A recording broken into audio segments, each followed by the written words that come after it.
ശിഷ്യന്മാർ അവന്റെ അടുക്കൽ വന്നു. അവൻ തിരുവായി മൊഴിഞ്ഞ് അവരോട് ഉപദേശിച്ചത് എന്തെന്നാൽ എന്ന് പറയുന്നത് വേണമെങ്കിൽ ട്രാൻസ്ലേറ്റ് ചെയ്യാവുന്നതാണ്. This is what he use to teach them. ഇങ്ങനെയായിരുന്നു അവൻ അവരോട് ഉപദേശിച്ചുകൊണ്ടിരുന്നത്. എന്നാൽ അവിടെ ഉപയോഗിച്ചിരിക്കുന്ന വാക്ക് ഹി സാറ്റ് ഡൗൺ. വാസ്തവത്തിൽ റബിമാരൊക്കെ പല രീതിയിലാണ് നമ്മൾ പഠിപ്പിക്കുമ്പോഴത്തേക്ക് പല രീതിയിൽ കാര്യങ്ങൾ പഠിപ്പിക്കുന്നുണ്ട്. റബിമാർ നടന്നുകൊണ്ട് പഠിപ്പിച്ചതായിട്ടുള്ള ചില കാര്യങ്ങളുണ്ട്. അവർ സംസാരിച്ചുകൊണ്ടിരിക്കുമ്പോൾ തന്നെ യേശു കർത്താവ് തന്നെ നടക്കുന്നതിന്റെ കൂട്ടത്തിൽ സംസാരിക്കുന്നുണ്ട്. എന്നാൽ ഇരുന്ന് പറയുന്നതായ കാര്യങ്ങൾ കൂടുതൽ പ്രാധാന്യമുള്ളതായ കാര്യങ്ങളാണ്. ഹി സാറ്റ് ഡൗൺ എന്ന് പറഞ്ഞാൽ അതിന്റെ അർത്ഥം ഗിരിപ്രഭാഷണം വളരെ സീരിയസ് ആയിട്ടുള്ള ഒരു കാര്യമാണ്. ക്രിസ്തീയമായ മെസ്സേജസിൽ പെട്ടെന്ന് നമുക്ക് ഓർപ്പിക്കാൻ പറ്റുന്നതായ പല കാര്യങ്ങളുണ്ടായിരിക്കാം. There are something very serious that you cannot play music with. ചില കാര്യങ്ങൾ നമുക്ക് ലഘുവായിട്ട് പറയാൻ പറ്റുന്നിരിക്കും, കഥകളിലൂടെ പറയാൻ പറ്റുന്നിരിക്കും. പക്ഷെ കഥകളിലൂടെ പറയാതെ അല്ലെങ്കിൽ പറയാൻ കഴിയാത്തതായ നേരിട്ട് പറയേണ്ടതായ ചില കാര്യങ്ങളുണ്ട് ഡയറക്റ്റ് ആയിട്ട്. അതിന് വ്യാഖ്യാനം പോലും ആവശ്യമില്ല. പാരബിൾസിനെ കുറിച്ച് ഞാനിങ്ങനെ പഠിച്ചുകൊണ്ടിരുന്ന കൂട്ടത്തിൽ എനിക്ക് മനസ്സിലായ ഒരു കാര്യമുണ്ട്. പാരബിൾസ് യേശു കർത്താവ് വീണ്ടും വ്യാഖ്യാനിക്കുന്നുണ്ട്. അപ്പൊ ഞാൻ ആദ്യം വായിച്ചപ്പോൾ ചിന്തിച്ചു, പാരബിൾസ് എന്തെങ്കിലും പറയുന്നത് വ്യാഖ്യാനിക്കാനാണല്ലോ പാരബിൾസ്.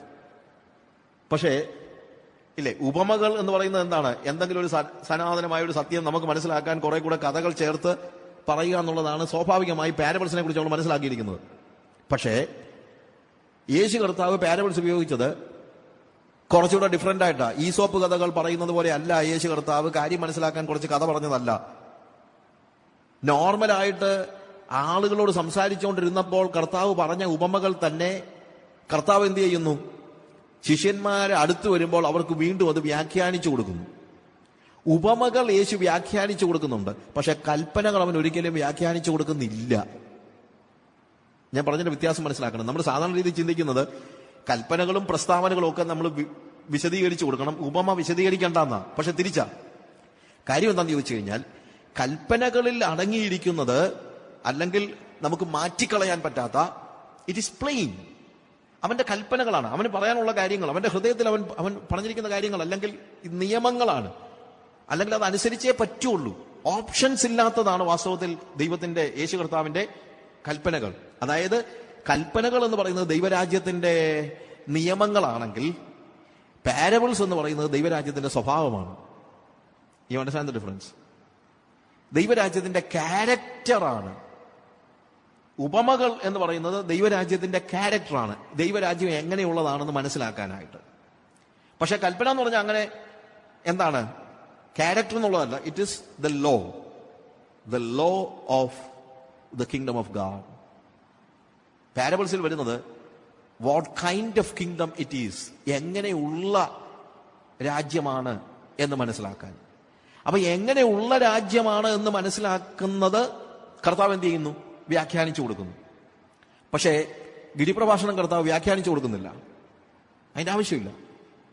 അത് നമ്മൾ അനുസരിച്ചേ പറ്റുള്ളൂ. മറ്റു കാര്യം എന്നാന്ന് ചോദിച്ചു കഴിഞ്ഞാൽ, മറ്റെന്താണ് വ്യാഖ്യാനിക്കാൻ പറഞ്ഞു കഴിഞ്ഞാൽ, ദൈവരാജ്യത്തിന്റെ സ്വഭാവം, ക്യാരക്ടർ എങ്ങനെയാണെന്ന് മനസ്സിലാക്കണമെങ്കിൽ ദൈവരാജ്യത്തിനകത്ത് കയറിയവർക്ക് മാത്രമേ പറ്റുള്ളൂ. ലോകത്തിന് മനസ്സിലാകത്തില്ല. അതുകൊണ്ട് ഉപമകൾ കർത്താവ് പൊതുജനത്തോട് സംസാരിക്കുമ്പോൾ കർത്താവ് തന്നെ പറഞ്ഞിട്ടുണ്ട്, ഇത് അവർക്ക് മനസ്സിലാകത്തില്ല, പക്ഷെ നിങ്ങൾക്ക് മനസ്സിലാകുമെന്ന്. അവർക്ക് എന്തുകൊണ്ട് മനസ്സിലാകത്തില്ല? അതെ, എന്റെ പ്രസംഗം കേൾക്കുന്നവരൊന്നും ബുദ്ധിയില്ലാത്തവരാണ്, നിങ്ങൾക്ക് കൂടുതൽ ബുദ്ധി ഉള്ളത് കൊണ്ട് മനസ്സിലാകുമെന്നാണോ കർത്താവ് പറഞ്ഞത്? അല്ല. ഒരു പക്ഷേ യേശു കർത്താവിന്റെ പ്രസംഗം കേട്ട പുറത്തുള്ളവരായിരിക്കും യേശുവിന്റെ ശിഷ്യന്മാരെക്കാൾ ബുദ്ധിയുള്ളവര്. പക്ഷേ അവർ ദൈവരാജ്യത്തിലേക്ക് പ്രവേശിക്കാത്തത് കൊണ്ട് ലോകത്തിന്റെ സിദ്ധാന്തങ്ങൾക്കും ലോകത്തിന്റെ ചിന്തകൾക്കും ലോകത്തിന്റെ സ്വഭാവത്തിനും നേരെ വിപരീതമാണ് ദൈവരാജ്യത്തിന്റെ സ്വഭാവം. അത് ആർക്കേ മനസ്സിലാക്കാൻ പറ്റുകയുള്ളൂ? ശിഷ്യന്മാർക്ക് മാത്രമേ മനസ്സിലാക്കാൻ പറ്റുള്ളൂ. കൽപ്പന അങ്ങനല്ല. കൽപ്പന നമ്മുടെ മുമ്പിൽ വെച്ചിരിക്കുന്നതായ, തുറന്നു വെച്ചിരിക്കുന്നതായ ഒരു പുസ്തകമാണ്. അതനുസരിച്ചേ പറ്റുള്ളൂ. അതിന് ഓപ്ഷൻസ് ഇല്ല. പലപ്പോഴും നമ്മുടെ പ്രശ്നം എന്ന് വെച്ച് കഴിഞ്ഞാൽ, നമ്മൾ ഉപമകൾ വ്യാഖ്യാനിക്കത്തില്ല, പക്ഷേ കൽപ്പനകൾ ശരിക്കും വ്യാഖ്യാനിക്കും. ഞങ്ങളുടെ ഒരു മിഷണറി ചെയ്സ് എന്ന് പറഞ്ഞ അദ്ദേഹം പറഞ്ഞൊരു കാര്യമുണ്ട്. നമ്മൾ എന്തുകൊണ്ടാണ് വേദപുസ്തകം വ്യാഖ്യാനിക്കുന്നത്, അല്ലെങ്കിൽ യേശുവിന്റെ ഉപദേശങ്ങൾ നമ്മൾ എന്തുകൊണ്ട് വ്യാഖ്യാനിക്കുന്നു? മറ്റൊന്നും കൊണ്ടല്ല, നമുക്ക് അനുസരിക്കാൻ മനസ്സിലാത്തതുകൊണ്ടാണ്. കാര്യം ഇതങ്ങനെ വ്യാഖ്യാനിക്കൊന്നും വേണ്ട, നമ്മളങ്ങ് ചെയ്താൽ മതി. പക്ഷെ നമ്മളത് ചെയ്യാൻ മനസ്സില്ലാത്തതുകൊണ്ട് എന്ത് ചെയ്യും? അത് കർത്താവ് പറഞ്ഞതിന്റെ ഉദ്ദേശം എന്താന്ന് ചോദിച്ചാ എന്നൊക്കെ പറഞ്ഞുകൊണ്ട്, അങ്ങനെ ഉദ്ദേശിച്ചൊന്നുമല്ല, അത് അങ്ങനെ തന്നെ ചെയ്യാനൊക്കെ പറഞ്ഞതാ, അല്ലാതെ അതിന് പ്രത്യേകിച്ച് ഉദ്ദേശമൊന്നും ഇല്ല. It is so easy. അത് മനസ്സിലാക്കാൻ ബുദ്ധിമുട്ടില്ല, അതിന് പ്രത്യേകിച്ച് ബുദ്ധി വേണമെന്നില്ല. പക്ഷേ ദൈവരാജ്യത്തിന്റെ സ്വഭാവം മനസ്സിലാക്കണമെങ്കിൽ നമുക്ക് എന്തുണ്ടെങ്കിലേ പറ്റുള്ളൂ? ആ ദൈവരാജ്യത്തിന്റെ മനസ്സുണ്ടെങ്കിലേ പറ്റുള്ളൂ. ദൈവരാജ്യത്തിന്റെ മനസ്സ് ഉണ്ടാകേണ്ടത് ആവശ്യമാണ്. അപ്പോൾ ഇവിടെ ഇത് വളരെ സീരിയസ് ആണ്. ഒന്നാമത് ഇത് വളരെ സീരിയസ് ആണ്. ചില കാര്യങ്ങൾ വളരെ സീരിയസ് ആണ്, അങ്ങനെ തന്നെ നമ്മൾ അറിയണം. പലപ്പോഴും ഇന്നത്തെ ഒരു വലിയ പ്രശ്നം, ഒന്നിനെ സീരിയസ് ആയിട്ട് എടുക്കാനായിട്ട് നമുക്കൊരു മനസ്സില്ല. എല്ലാത്തിനെയും വളരെ ലൈറ്റായിട്ടാണ് നമ്മൾ എടുക്കുന്നത്. അങ്ങനെ ലൈറ്റായിട്ട് എടുക്കുന്ന ഒരു ക്രിസ്തീയമായ ഒരു കാഴ്ചപ്പാടല്ല.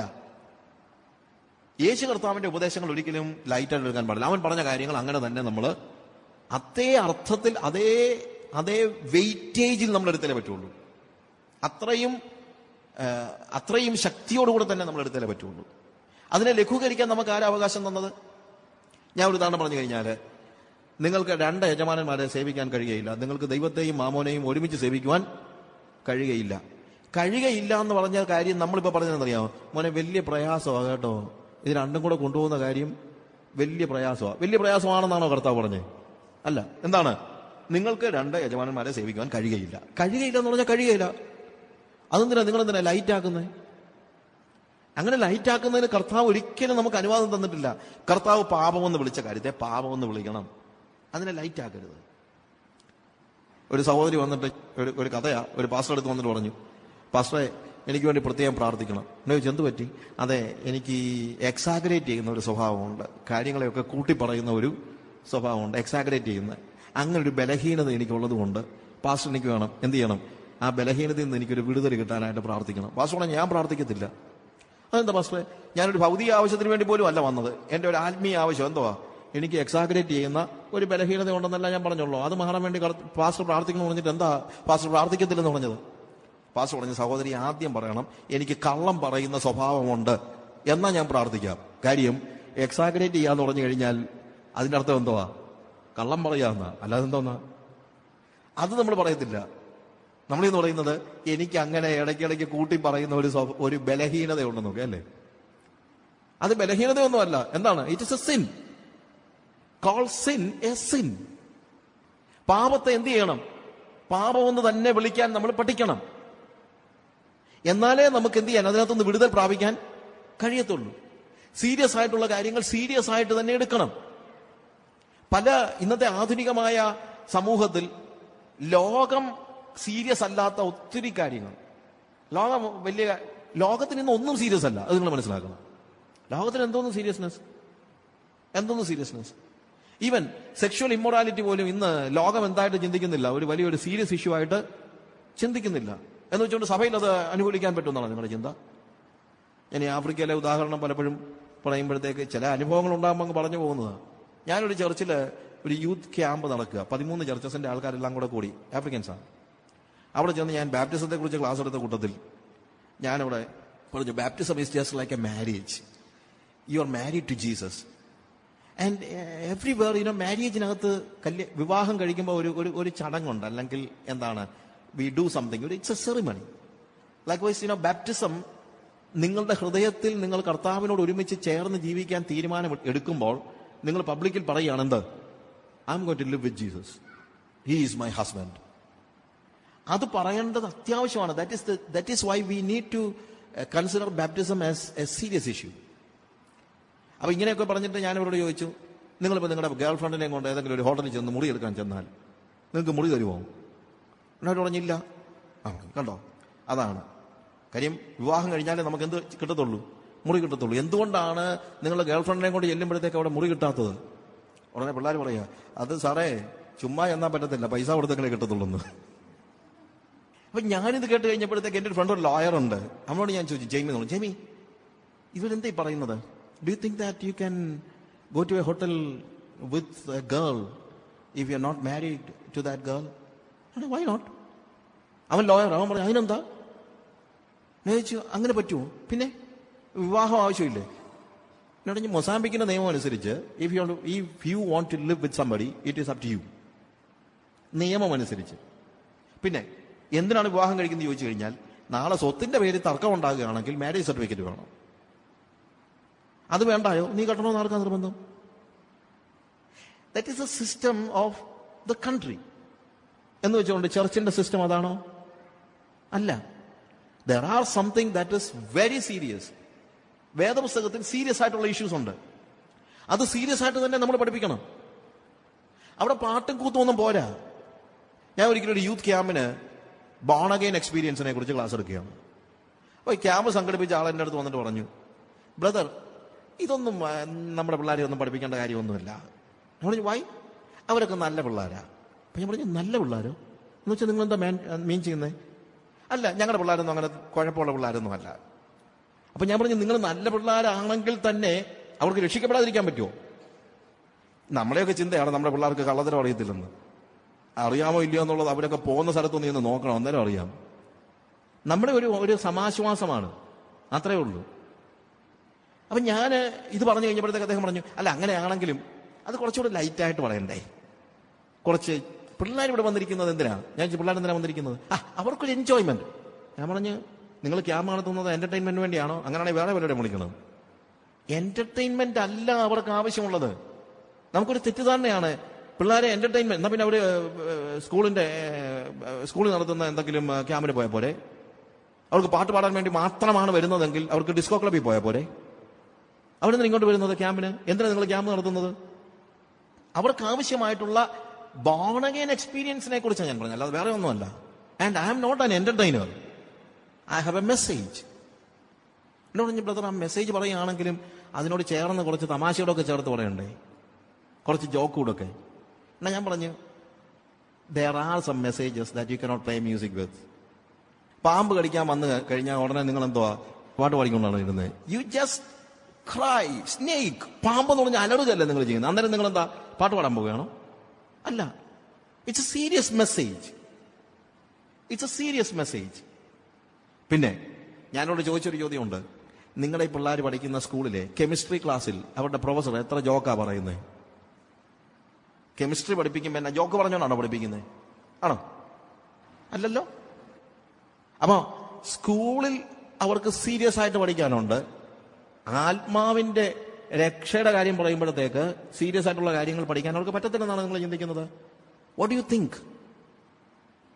There are some messages that is very serious.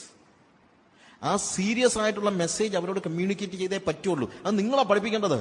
നിങ്ങൾ പറയണം ചില കാര്യങ്ങൾ സീരിയസ് ആണെന്നുള്ളത്. അവർക്ക് സീരിയസ്നെസ് മനസ്സിലാക്കണം. അവർക്ക് എന്തുകൊണ്ട് മനസ്സിലാകുന്നില്ല? അവർ സ്കൂളിൽ പോയി കാണിക്കുമോ?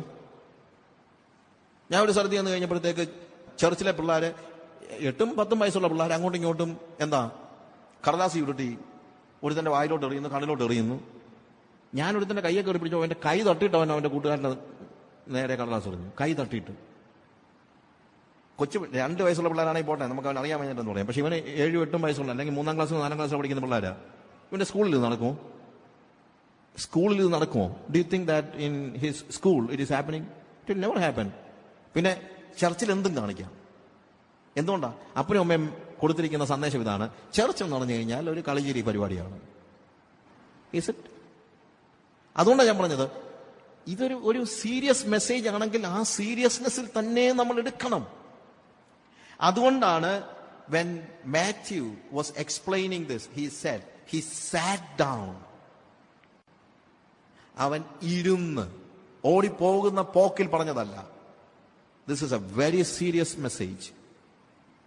ആ സീരിയസ് ആണ് തന്നെയല്ല, ഇന്റിമേറ്റ് ആണ്. ഇന്റിമേറ്റ് മെസ്സേജ് ആണ്. യേശു ഇവിടെ അവന്റെ ഹൃദയം തുറക്കുകയാണ്. അപ്പൊ ഗിരിപ്രഭാഷണത്തിൽ യേശുവിന്റെ ഹൃദയമാണ് നമ്മൾ കാണുന്നത്. It is not just his words, it is his heart. അവന്റെ മനസ്സ് അവൻ തുറക്കുകയാണ്. അവനെ അറിയുന്നവന് മാത്രമേ അവന്റെ മനസ്സറിയാൻ പറ്റൂ. യേശുവിനെ അറിയാതെ യേശുവിന്റെ മനസ്സറിയാൻ പറ്റത്തില്ല.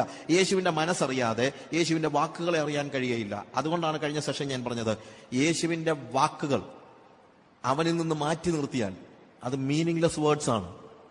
യേശുവുമായിട്ട് ചേർന്ന് മാത്രമേ പറ്റുകയുള്ളൂ. യേശുവിനെ ഒരു ടീച്ചർ എന്ന നിലയിൽ ആദരിക്കുന്ന പല ആളുകളുണ്ടായിരിക്കും. അവർക്ക് യേശുവിന്റെ ടീച്ചിങ് മതി, യേശുവിനെ വേണ്ട. വിശ്വാസികളുടെ കാര്യത്തിൽ അത് തന്നെ. ടീച്ചിങ് അല്ലെന്നുള്ളതേ ഉള്ളൂ. നമുക്ക് ടീച്ചിങ്ങും വേണ്ട, യേശുവും വേണ്ട, യേശു തരുന്നത് മതി. മറ്റുള്ളവർക്കൊന്നും അല്ലെങ്കിൽ യേശുവിന്റെ ടീച്ചിങ് എങ്കിലും വേണം. വിശ്വാസികൾക്ക് വന്ന് യേശുവും വേണ്ട, യേശുവിന്റെ ടീച്ചിങ്ങും വേണ്ട, പിന്നെന്ത് മതി? അവൻ വല്ലതും തരുന്നതുണ്ടെങ്കിൽ അതും വാങ്ങിച്ചുകൊണ്ട് യേശുവിനൊരു സാന്റാക്ലോസിനെ പോലെയാണ് നമ്മളിന്ന് പരിചയപ്പെടുത്തുന്നത്. സാന്റാക്ലോസിന്റെ പ്രത്യേകത ഉണ്ടല്ലോ, അവന്റെ ഉടുപ്പിനൊരു 50 പോക്കറ്റ് കാണും. 50 പോക്കറ്റിൽ ഓരോ സമ്മാനം കാണും. കാണുന്ന പിള്ളേർക്കെല്ലാം എങ്ങനെയുള്ള പിള്ളേരാണെങ്കിലും കുഴപ്പമില്ല, സമ്മാനം കിട്ടും.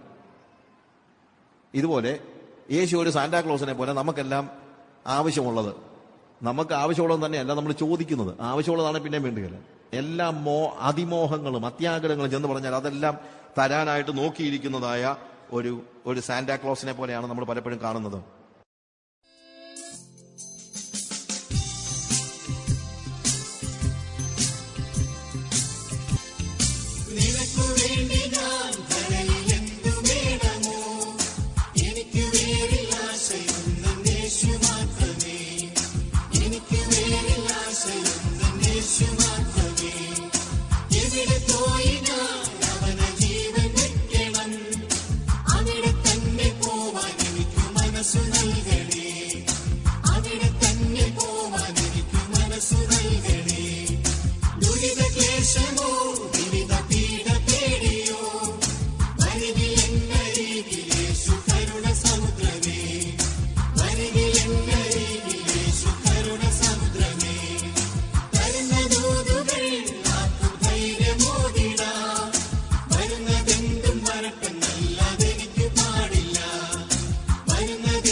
ശിഷ്യന്മാർ അവന്റെ അടുക്കൽ വന്നു. അവൻ തിരുവായി മൊഴിഞ്ഞ് അവരോട് ഉപദേശിച്ചത് എന്തെന്നാൽ എന്ന് പറയുന്നത് വേണമെങ്കിൽ ട്രാൻസ്ലേറ്റ് ചെയ്യാവുന്നതാണ്. ദിസ് ഇസ് എന്താണ്